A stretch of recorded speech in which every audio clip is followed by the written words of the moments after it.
আমাদের শিল্পীদের, টেকনিশিয়ানসদের, আমাদের ক্যামেরাম্যান ডিপার্টমেন্টে, আমাদের ফাইটার্সদের, এরকম যারা কাজ করেন ফিল্ডে, তাদের একটা সুরক্ষা দরকার এবং প্রযোজকরা তাদের ভীষণভাবে আমাদের সঙ্গে আছেন।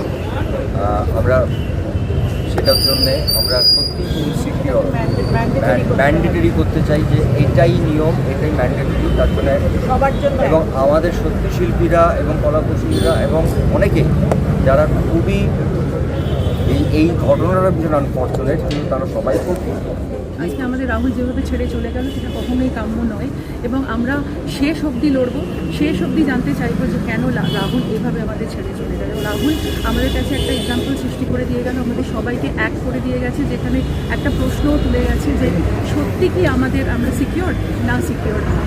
তো সেই জন্য আমরা সবাই ঐক্যবদ্ধ হয়ে এটা আমরা ডিসিশন নিয়েছি। এখানে কোনো ভাগাভাগি নেই, এক জায়গায় চলে এসেছে আমাদের পুরো ফ্র্যাটার্নিটি। সেই জন্য সেখানে সবাই আমরা ঐক্যবদ্ধ হয়ে লড়বো, লড়ে আমরা এটাই ডিসিশন নিয়েছি যে মঙ্গলবার থেকে আমরা কর্মবিরতি। আর্টিস্ট মেম্বার, ফেডারেশনের 7,000 টেকনিশিয়ান মেম্বার এবং আমাদের এই ফ্র্যাটার্নিটির সঙ্গে যুক্ত সমস্ত শিল্পী, কলাকুশলী, তাদের আমাদের ডিরেক্টররা, আমাদের প্রডিউসাররা, আমাদের সবার সিকিউরিটির জন্য, আমাদের সবার জীবন রক্ষার জন্য আমাদের আজকের থেকে লড়াইটা শুরু হলো।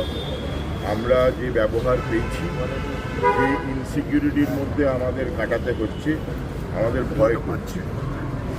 আমরা ওই শুটিংয়ে বেরোচ্ছি ঠিকই, কিন্তু ফিরবো কিনা সেটা আমাদের কাছে আর সিকিউরিটি নেই। অনুরোধ করবো সমস্ত পরিচালকদের এবং শিল্পী, কলাকুশলীদের, প্রযোজকদের মঙ্গলবার সকাল 10টায় টেকনিশিয়ান স্টুডিওতে আসতে, যাতে সবাই একসাথে সেই মুহূর্তটা থাকতে পারে। অত্যন্ত গুরুত্বপূর্ণ একটা সিদ্ধান্ত, যেটা ফেডারেশনের তরফ থেকে এবং আর্টিস্ট ফোরামের তরফ থেকে প্রযোজক যারা এখানে উপস্থিত ছিলেন সবাই এই ব্যাপারে সম্মতি জানিয়েছেন। এখন দুর্ঘটনা, বিপদ এগুলো খুব আকস্মিক, সেগুলোকে প্রেডিক্ট করা যায় না, কিন্তু এমন কিছু নিয়মাবলী রাখতে হবে যাতে শিল্পীর মর্যাদা এবং তার পরিবারের মর্যাদা অক্ষুণ্ণ থাকে। যারা প্রযোজক আছেন, চ্যানেলস আছেন, যারা প্রডিউসার্স আছেন, যারা আছেন প্রোডাকশন হাউসেস আছেন, সবাই করবে। আমরা তো চাই তাদের সঙ্গে বসে আলোচনা করতে, তো সেটা করে আমরা নিজেদের সেফটি অ্যান্ড সিকিউরিটি, আমরা কলাকুশলী, শিল্পী সবাই মিলে নিজেদের সমস্ত কিছু উজাড় করে দিতে চাই, কিন্তু নিজেকে বিসর্জন দিই।